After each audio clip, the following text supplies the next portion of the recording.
guys! Today I want to talk about Whistle and I'll Come to You. It's the BBC version that was made in 1968. It's based on the M.R. James story Whistle and I'll Come to You, me lad. So they cut my lad off the end. Probably because Micheal Hordren's not exactly a lad. Here's the box set. I watched it on. It's got all the BBC ghost stories. Really good. Really impressed with this box set. I think the ghost stories for Christmas are some of the scariest productions ever made. Really good. M.R. James is an English author. He was also a scholar, and he wrote some of the scariest stories ever, like short stories. And the good thing about his stories is that the ghosts in them are always evil. There's no like friendly ghosts or reasons why they're doing it, like sympathetic ghosts and stuff. These are always downright evil forces and stuff like that, and it gives them more, I think it works better, makes them way more frightening. So most of his famous works were adapted for the BBC. Put them on your Christmas, ghost stories for Christmas, and they did an amazing job on them. The darkest of them is called Whistle and I'll Come to You. It's a story of solitude and terror, and it has a moral too. It hints at the dangers of intellectual pride and shows how a man's reason can be overthrown when he fails to acknowledge those forces inside himself which he simply cannot understand.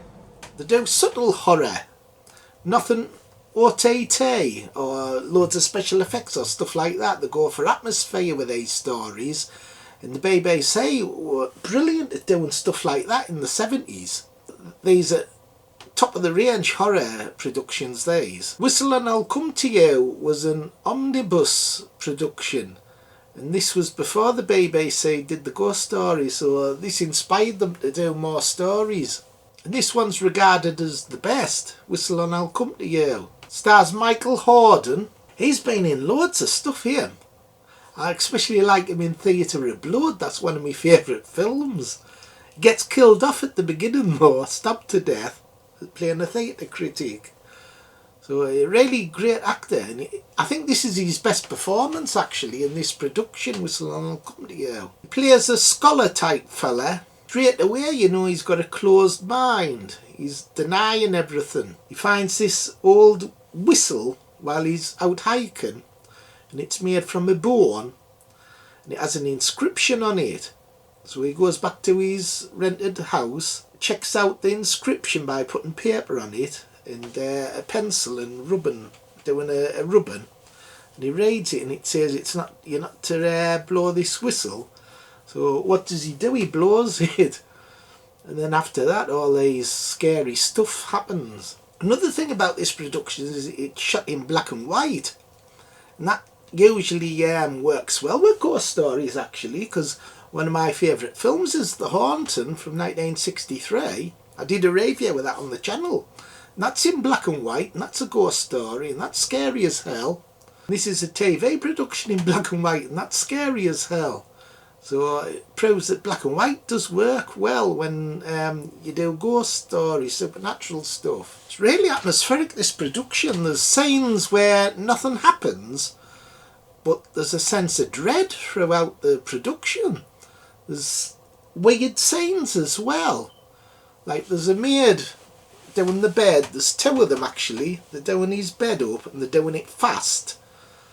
And they rush out the room, and there's a scene where one of the maids comes back in the room and has a look around before she leaves, as though she's senses something.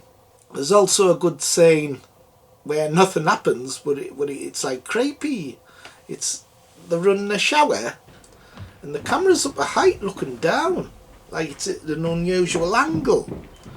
So it's a bit unnerving, like looking down, top view, something you wouldn't expect.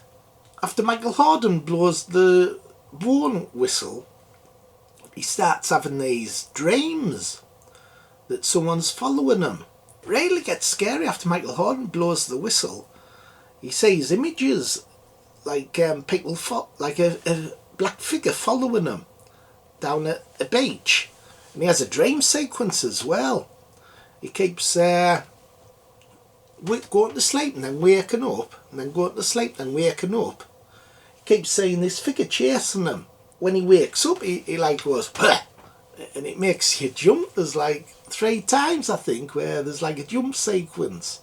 Really good, that.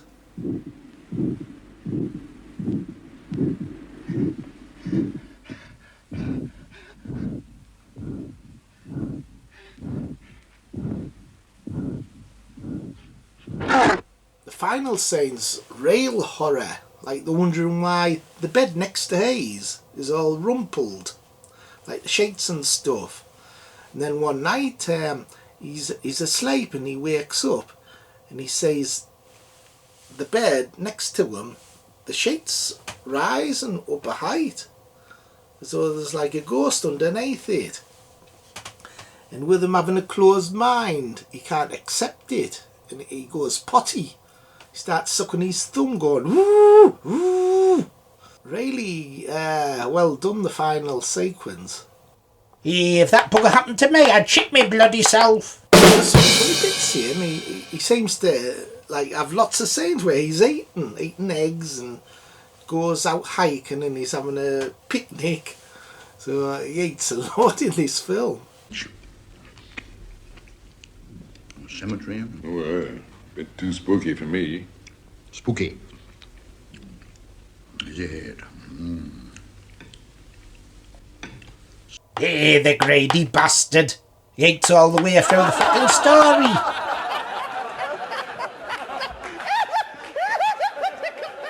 There's a strange landlord as well, where he's showing him around his room when he first moves in. And he's like going,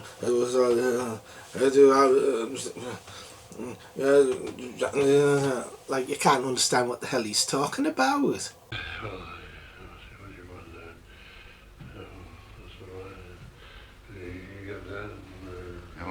Yes. What the hell's up with that bloody daft landlord? Stupid.